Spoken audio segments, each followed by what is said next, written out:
우리가 한 달가 지나고 나면 또 하루가 지나고 나면 일한 것을 결산하기도 합니다. 그렇듯이 신앙인들도 우리가 1년의 삶을 돌이키면서 결산하는 것이 중요하다는 것입니다. 고린도전서 4장 1절의 말씀에 보면은 사람이 마땅히 우리를 그리스도의 일꾼이요 하나님 비밀을 맡은 자로 여길지라 하겠어요. 믿음의 성도들은 그리스도의 일꾼이라 하겠습니다. 하나님의 비밀을 맡은 청직이 일꾼이라고 이야기하고 있는 것을 볼 수가 있습니다. 그래서 하나님께서 우리에게 사명도 주시고 직분도 주시고 가정도 허락하여 주셔서 때로는 물질도 주셔서 우리의 삶을 이끌어 주셨음을 알 수가 있는 것입니다. 세상의 사람들은 결과를 보고 얼마나 많은 것을 결과를 얻었느냐, 많은 것을 얻었느냐, 또 많은 공적을 쌓았느냐 이걸 가지고 평가합니다. 그런데 하나님은 우리를 평가할 때 그거보다 더 중요하게 여기는 것은 우리의 맡은 직분 그리고 우리의 직임 가운데 충성스럽게 잘 감당했는지 우리의 삶을 평가하는 줄 믿습니다. 그래서 오늘 2절 보려면 맡은 자에게 구할 것은 충성이라 하겠습니다. 우리 신앙인들은 단지 열정 있는 삶 그것만 하나님 보시는 것이 아니라 또한 재무제표나 우리의 결산을 볼 때 어떤 쌓아놓은 걸 보는 것이 아니라 하나님 관계 속에서 얼마나 충성된 삶을 내가 살아왔는지, 하나님 앞에서 직분을 내가 얼마나 잘 감당했는지, 내 가정과 삶이 얼마나 하나님께서 맡겨진 영역 속에 충성하며 충실하게 잘 돌봤는지 이런 모든 것을 평가하신다는 것을 알 수가 있습니다. 우리는 사람에게 판단받는 것도 중요합니다. 인정받고 칭찬받으면 굉장히 좋죠. 그러나 더 중요한 것은 사람에게 평가받는 것보다도 하나님께 평가받고 하나님께서 최종적으로 심판자이기 때문에 하나님께 칭찬받고 격려받는 것이 중요합니다. 그래서 여러분 모두가 하나님 앞에 섰을 때 1년을 결산하고 우리가 잘했다, 내가 좀 부족하다, 여러분 스스로가 느끼듯이 하나님 앞에 섰을 때 모두가 칭찬받는 귀중한 믿음의 삶이 되길 간절히 축원합니다. 자, 오늘은 세 가지 말씀을 나눠요. 첫째는 뭐냐? 바로 맡은 자에게 구하는 것은 하나님이 충성이라겠어요. 그래서 2절에 보면 바로 맡은 자들에게 구할 것은 충성이라겠습니다. 여기서 맡은 자는 무엇입니까? 청지기를 뜻하는 것입니다. 그렇죠. 이 청지기는 무엇입니까? 주인에게 우리가 뭔가 맡았습니다. 그래서 주인을 위해서 열심히 일하는 것입니다. 그런 관리인, 그리고 또한 집사, 그리고 청지기, 또 매니저, 우리 그렇게 이야기합니다. 그래서 소유는 주인 것입니다. 그런데 주인이 나에게 맡겼습니다. 내가 주인을 위해서 열심히 그 소유를 맡긴 것을 열심히 일해서 주인의 이익을 위해서 수고하는 것이 누굽니까? 청직이고 그리고 관리인인 것입니다. 자, 그러면 주인은 누굽니까? 우리 인생의 주인은 내 삶의 주관자 되시는 하나님이신 줄 믿습니다. 나에게 물질도 맡기시고 가정도 맡기시고 직장도 맡기시고 사업도 맡겨주었습니다. 그리고 주님의 영광을 위해서 살라고 나에게 직분도 허락하여 주었습니다. 우리가 하나님께 맡은 자이기 때문에 우리의 가정을 이끌 때도 사랑하는 자녀도 하나님께서 우리에게 정말 맡겨서 그 자녀를 잘 키우려 맡겨주었기 때문에 우리의 재능이나 물질도 사업도 하나님께서 맡겨주었기 때문에 내가 청직이 돼서 하나님 앞에 얼마나 잘 관리하고 있는지 늘 우리는 돌아봐야 됩니다. 여기서 충성이라고 나와 있습니다. 이 충성이 무엇입니까? 피스투스라고는 헬라어입니다. 이 피스투스라고 하는 것은요, 신실하다, 진실하다, 믿을만하다는 겁니다. 그렇죠. 너희가 정말 충성하라 라고 했어요. 맡은 자에게 구할 것은 충성이라고 했습니다. 내가 청지기로서 내 삶에 하나님 주어진 것들을 내가 충성, 믿을만하게 살아라는 겁니다. 하나님께서 정말 보실 때 진실되고 신실하다고 인정할 정도로 우리가 살아가라는 겁니다. 그래서 바로 이 피스토스라고 하는 것은요, 믿음이라고 하는 어원과 같은 뿌리를 두고 있습니다. 충성이라는 것은 내가 열심히 했습니다, 이거를 평가하는 것이 아니라 바로 하나님 뜻을 따라서 그분이 원하는 것을 잘했느냐 이겁니다. 내가 정말 너희들을 믿고 맡길 정도로 너희들이 내가 하라는 것을 잘 수행했느냐, 그 일을 내 뜻대로 잘 했느냐, 이 순종의 태도를 보고 계십니다. 우리가 마태복음 25장에 보면 잘 나와 있습니다. 주인이 종들 셋을 불렀습니다. 그들에게 어떤 사람은 1달란트, 어떤 사람은 2달란트, 어떤 사람은 5달란트 주었다는 겁니다. 그래서 주인이 먼 곳에 갔습니다. 그들은 주인의 것을 가지고 열심히 일을 합니다. 그런데 5달란트 받은 사람은 주인을 위해서 열심히 더 일해서 5달란트를 남깁니다. 또 2달란트 가진 사람은 주인을 위해서 달란트를 열심히 일해서 2달란트 남겼습니다. 그런데 1달란트 받은 사람은 문제가 됩니다. 1달란트 받은 사람은 두렵고 떨리는 마음이 있어서 주인의 것을 아무것도 손대지 않고 땅에 그냥 묻어두었습니다. 물론 그 시간 동안 자기를 위해서 열심히 살았습니다. 그런데 주인이 맡긴 달란트는 하나도 활용하지 않고 주인을 위해서 수고하지 않았습니다. 주인이 어느 날 돌아왔습니다. 그런데 2달란트 받은 사람은 2달란트를 더 남겨서 4달란트 가져오고, 5달란트 받은 사람은 5달란트를 더 남겨서 10달란트 받아왔습니다. 이때 주인은 말하기를, 착하고 충성된 종아, 네가 작은 일에 충성했으니까 내가 너에게 크고 아름다운 것을 더 채워준다고 말씀하십니다. 그리고 칭찬하면서 주인의 즐거움에 참여하라 라고 하며 기쁨으로 그를 맞이합니다. 그런데 1달란트 받은 자는 1달란트를 땅에서 캐어서 가져왔습니다. 그때 주인이 뭐라고 했습니까? 악하고 게으른 종아 라고 책망합니다. 그리고는 네가 바깥 어두운 데서 슬피 이를 갈며 슬퍼함이 있으리라 하겠어요. 그렇죠. 바로 그 1달란트 받은 사람은 1달란트 그것이 작아서 그랬는지 아니면 커서 그랬는지 모르지만 주인을 위해서는 전혀 일하지 않았습니다. 그 시간 동안 나를 위해서는 했습니다. 그런데 주인이 맡긴 그러한 달란트는 하나도 활용하지 않고 주인을 위해서 일하지 않았습니다. 그리고는 바로 주인이 왔을 때 그걸 도로 가져갔을 때 악하고 게으른 종이라고 책망받았다는 겁니다. 우리는 주님에게 맡겨진 우리의 삶, 우리의 물질, 우리의 재능, 주님을 위해서 잘 활용할 수 있는 믿음의 삶, 칭찬받는 삶이 되어야 될 줄 믿습니다. 또 중요한 것은 2달란트 받은 자와 5달란트 받은 사람은 똑같이 칭찬했습니다. 그렇죠. 바로 그들을 착하고 충성된 종이라 하겠습니다. 그리고 똑같이 칭찬하면서 주인의 즐거움에 참여를 하겠습니다. 우리는 이 말씀 속에서 볼 수 있는 것은 무엇입니까? 하나님은 양을 따지는 것이 아니라는 겁니다. 야, 2달란트 받은 사람 2달란트밖에 못 남겼네? 5달란트 받은 사람 5달란트 남겼네? 양이 많으니까 더 축복한 것이 아니라 바로 그들의 태도를 봤습니다. 얼마나 주인의 것을 충실하게 최선을 다했는지 그 과정을 본 것입니다. 하나님은 우리에게 똑같이 열매를 요구하지 않습니다. 저분이 저랬으니까 너도 똑같이 이렇게 해야 돼. 저 사람이 이만큼 충성하니까 너도 이만큼 충성해야 돼. 저 사람 시간을 이만큼 화려하니까 너도 이만큼 화려해야 돼. 그렇게 요구하지 않습니다. 중요한 것은 그 사람이 가지고 있는 능력 가운데 최선을 다했느냐, 즉시 순종했느냐, 그리고 바로 가서 순종하며 따랐느냐는 것입니다. 2달란트 받은 사람은 2달란트 범위 내에서 열심히 하는 겁니다. 5달란트 받은 사람은 5달란트 받은 범위 내에서 열심히 했습니다. 그 과정 속에 순종하며 충성했더니만 똑같이 인정해 줍니다. 그래서 잠언 28장 30절에 보면은 충성된 자는 복이 많다라고 했습니다. 여러분, 우리가 지난 1년을 생각해 보면 저 권사님은 저렇게, 장로님은 저렇게 열심히 하는데 나는 늘 부족한 것 같습니다. 나는 시간도 안 되고 건강도 따르지 않습니다. 그래서 나는 늘 죄책감이 있습니까? 아닙니다. 주님은 양을 보시는 것이 아니라, 우리의 시간을 보고 평가하는 것이 아니라 내 삶에 얼마나 하나님 맡겨진 일에 대해서, 때로는 내가 연약해서 기도하는 일에 충성했으면 그걸 보신다는 겁니다.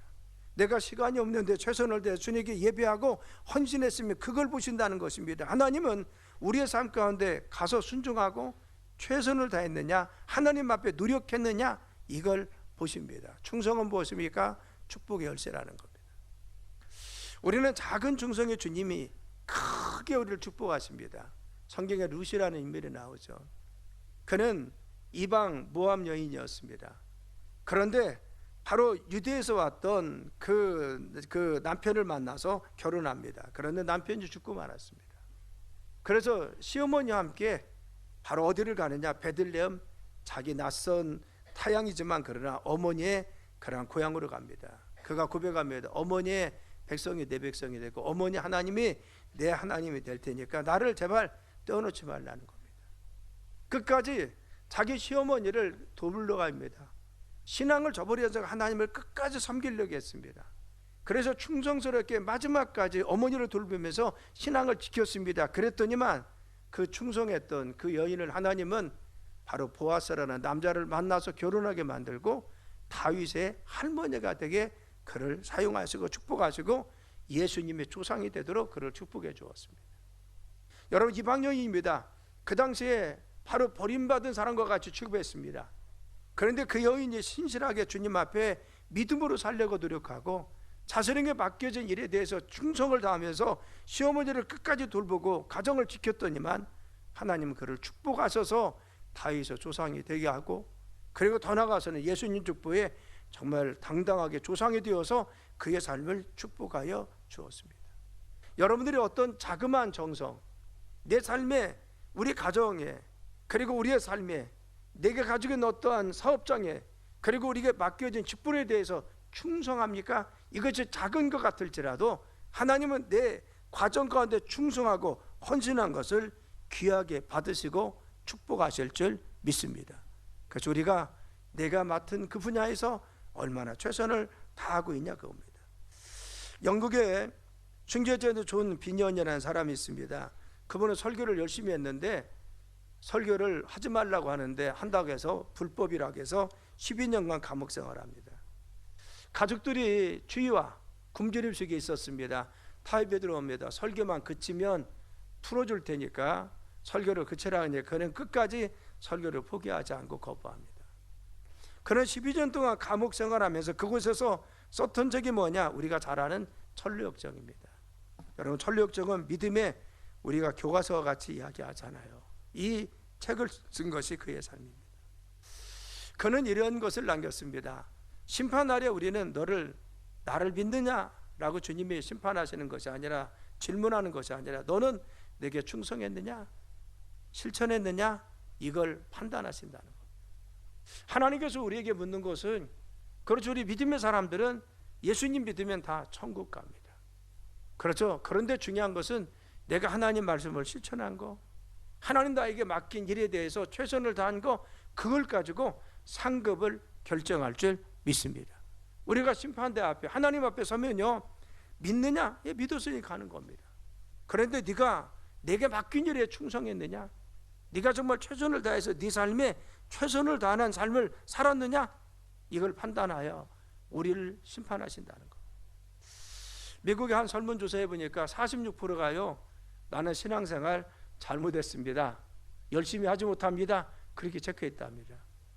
그것은요, 코로나 이전 통계입니다. 지금은 더 많을 겁니다. 왜? 코로나 이후에 바로 헌신의 정도가 많이 달라졌다는 겁니다. 우리가 자문해 볼 것은 지난 1년간 내가 얼마나 내 삶 가운데 최선을 다했습니까? 우리 비교하지 말자는 겁니다. 저 장로님 저렇게 열심히 하는 나는, 아니요, 장로님은 열심히 하실 수 있지만 나는 아직 환경과 믿음의 분량이 없어서 그만큼은 부담합니다. 저 권사님 저렇게 열심히 하는데 나는 예배도 참석 아닙니다. 조건에 따라 다를 수 있습니다. 그러나 우리의 삶이 얼마나 최선을 다했느냐, 그건 내가 할 수 있는 것입니다. 여러분, 주님 앞에 정말 우리가 직분을 감당하지 못하거나 맡긴 우리의 가정과 삶에 최선을 다하지 못했으면 하나님 앞에 우리가 진실되게 회개하고 내년에는 더 잘할 수 있도록 결심해야 될 줄 믿습니다.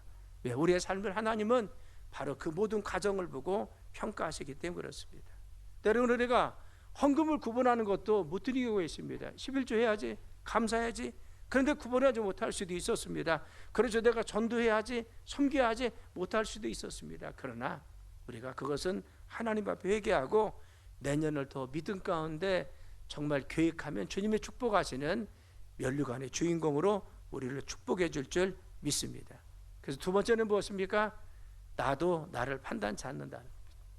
오늘 3절과 4절 한번 볼까요? 3절과 4절. 자, 시작.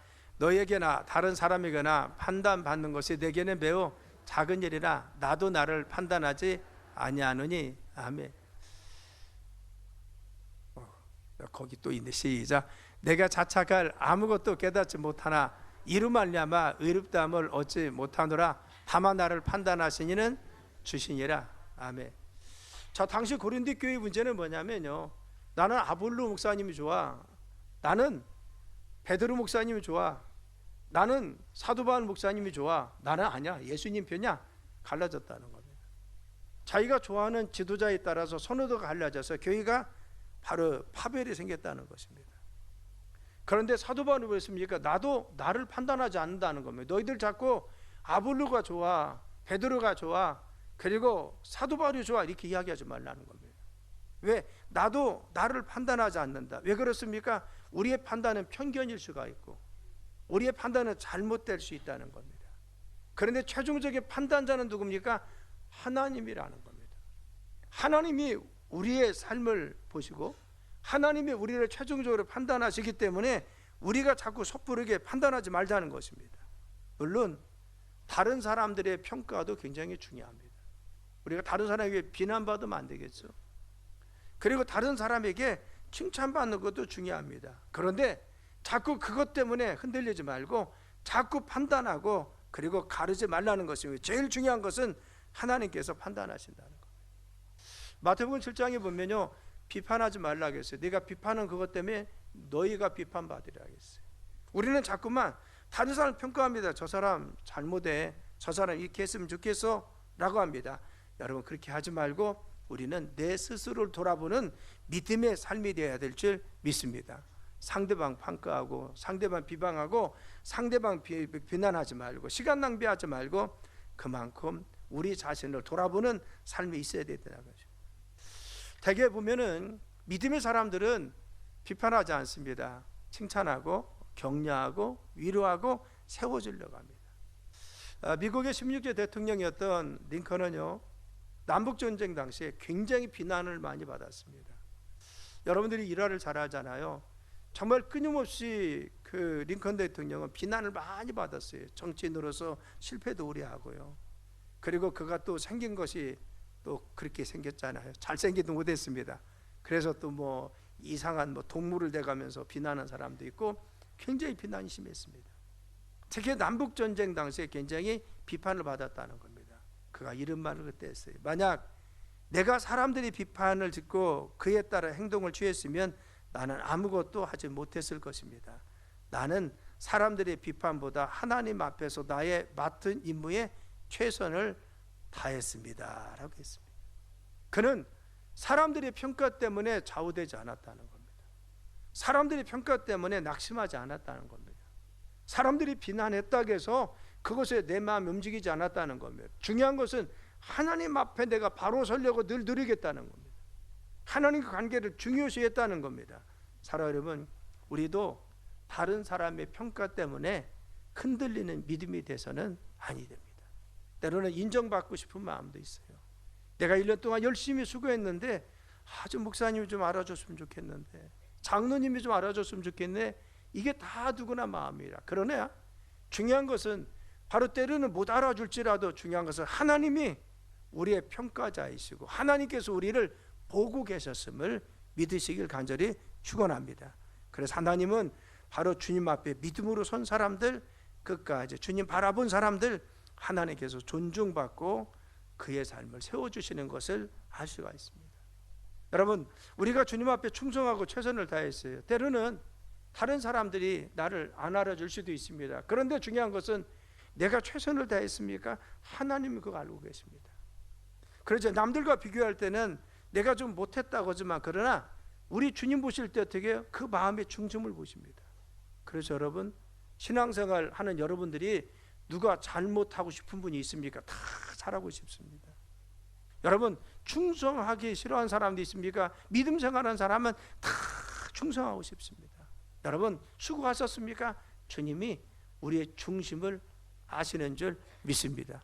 내가 좀 게으른 거 있습니까? 내년에 더 열심히 하시면 됩니다. 내가 부족한 것도 있습니까? 주님 앞에 더 충성하려고 다짐하고 결심하고 또 출발하면 됩니다. 중요한 것은 하나님께서 우리의 삶에 최선을 다한 거 인정하신다는 것을 알아야 됩니다. 우리를 늘 보고 계셨습니다. 그래서 세 번째는 무엇입니까?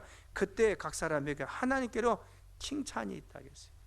중요한 것은 하나님 마지막 때에 하나님은 칭찬하십니다. 2달란트와 5달란트 받은 사람에게 칭찬해 주었듯이 하나님은요, 우리의 삶의 마지막 주님 앞에 섰을 때 우리를 칭찬하실 줄 믿습니다. 우리 5절 한번 볼까요? 5절 자, 시작. 그러므로 때가 이르기 전 그 주께서 오시기까지 아무것도 판단하지 말라. 그가 어둠에 감추인 것을 드러내고 마음의 뜻을 나타나시리니 그때 각 사람에게 하나님께부터 칭찬이 있으리라. 아멘. 그래서 주께서 오시기 전까지 아무도 판단하지 말라겠어요. 왜 그렇습니까? 지금 판단하면 잘못 판단할 수도 있다는 겁니다. 지금 판단하면 너희들이 실족할 수도 있다는 겁니다. 지금 끝이 아니라는 겁니다. 1년 돌이키니까 나는 못했어, 안 되겠네, 포기하지 말라는 겁니다. 우리는 최종적인 것은 무엇입니까? 주님 앞에 서는 것이 중요합니다. 하나님 앞에 서는 그는 날 하나님께서 우리를 칭찬해 주시는 것이 더 중요합니다. 부족한 것도 있으면 더 열심히 앞으로 하면 됩니다. 내가 모자라는 거 있으면 더 채우면 됩니다. 그렇죠.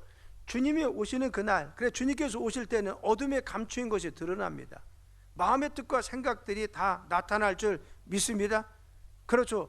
바로 주님 앞에서는 사람의 마음속에 있는 것이라도 모두 자연적으로 다 이렇게 드러납니다. 그래서 종이 한 장이 펼쳐진 것 같이 우리의 인생의 모든 것이 다 펼쳐진다고 말씀하여 주시는 것입니다. 우리가 칭찬은 무엇입니까? 그때 듣는 것이 중요합니다. 여러분, 칭찬이라는 단어가 헬라의 에파이노스입니다. 에파이노스 뭐냐? 상급이라는 겁니다. 우리에게 상급 준다는 겁니다. 물론 오늘 오후 예배 때 전도도 하시고 출석하신 분들 조금 위로합니다. 그런데 이게 뭐듭니까? 우리는 그것이 하나님 앞에 섰을 때 우리가 주님께 충성한 거, 내가 사명을 다한 거, 하나님께 헌신한 거 주님이 칭찬하시고 상급으로 채워주실 줄 믿습니다. 그래서 고린도서 3장 8절에 일한 대로 우리에게 주신다 했어요. 내가 수고한 거 주님이 헛되이 바로 거두지 않고 다 열매 맺게 해주십니다. 여러분들이 정말 충성하고 헌신한 거 주님이 다 받으신 줄 믿습니다. 1924년에 파리올림픽 금메달리스트였던 에릭 리델이라는 사람을 우리가 잘 알고 있어요. 주일날 경기가 열린다고 해서 참여하지 않습니다. 그래서 자기 보급으로 또 엄청난 비난을 받았어요. 그 사람은 우승 후보였거든. 100m 우승 후보입니다.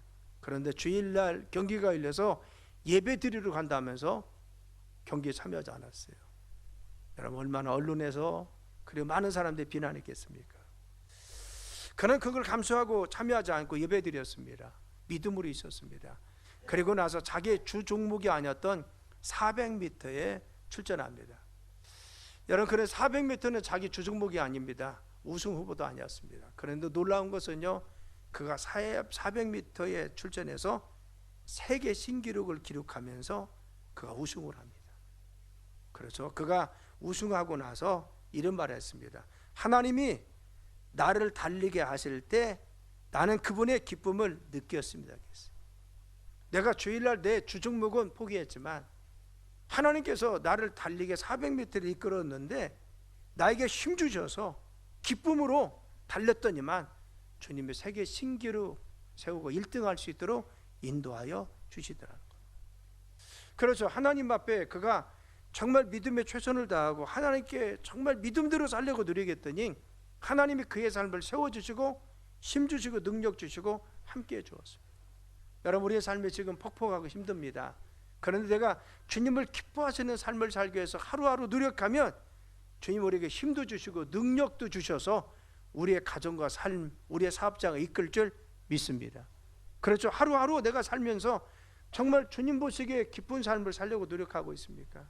내가 결정할 때마다 살아갈 때 그래 주님 보시기에 내가 기쁨이 돼야지, 그렇게 살고 있습니까?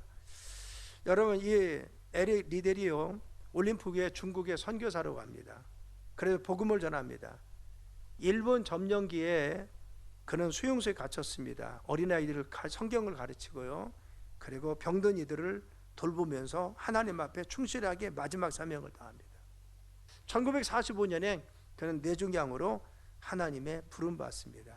그런데 그가 마지막에 남긴 말이 뭐냐? 완전한 항복이. 나는 하나님 앞에 완전히 항복해서 드려진 삶이었습니다. 나는 내 뜻과 내 주장대로 산 것이 아니라 난 하나님께 항복한 삶을 살았습니다. 그의 충성된 그러한 삶이요, 영화로 제작되었는데 불의 전차라고 하는 영화로 많은 사람들에게 바로 감명과 감동을 주었던 것이 그 영화입니다. 여러분, 우리의 삶을 보면은 여러분들이 정말 사는 그 순간순간 우리가 얼마나 하나님 앞에 노력하고 헌신하려고 노력했습니까? 주님이 기억하신다는 겁니다. 하나님께서 우리의 삶에 내가 예배드리려고 힘쓰고, 그래도 하나님 앞에 기도하려고 애쓰고, 내가 공동체 성경 읽기를 하면서 주님 앞에 믿음으로 서려고 노력하고, 남들에 비해서는 내가 좀 부족한 것이 있을지라도 주님은 우리의 상황과 환경 속에서 우리를 보고 계셨습니다. 우리의 마음도 우리의 중심도 보십니다. 여러분, 다른 사람들이 평가, 물론 그걸 인정받는 것도 중요합니다. 그러나 그것 때문에 너무 실망하고 좌절하지 마십시오. 하나님은 우리의 1년 동안 신앙의 과정 충성한 거 주님이 다 보신 줄 믿습니다. 그래서 우리의 삶을 하나님께서 영원한 상급과 축복으로 이후에 책임져 주시고 인도하여 주실 줄 믿습니다. 이제 2025년 한 해를 마감합니다. 사랑 여러분, 지난 한 해 동안 우리는 청지기로서 잘한 것도 있고 부족한 것도 있습니다. 부족한 건 내년에 더 열심히 하면 됩니다. 하나님 죄송합니다, 용서해 주세요 하고 내년에는 힘 주세요. 하나님이 달리게 하시면 달린다고 했잖아요. 하나님이 힘 주셔야 내가 정말 맡은 일도 감당할 수 있고 하나님께 드릴 수 있고 우리 가정 자녀들도 잘 이끌 수가 있습니다. 하나님이 힘 주셔야 됩니다. 하나님 내년은 더 힘 주시고 능력 주셔서 승리하게 인도하여 주옵소서. 그래서 하나님 올 1년 동안 충성하지 못한 거 있으면 용서하시고 내년에는 힘 주셔서 더 큰 충성된 일꾼 되게 도와주세요. 그래서 주님 앞에 칭찬 듣는 정말 상급의 면류관들, 축복의 사람들 되길 예수님의 이름으로 축원합니다.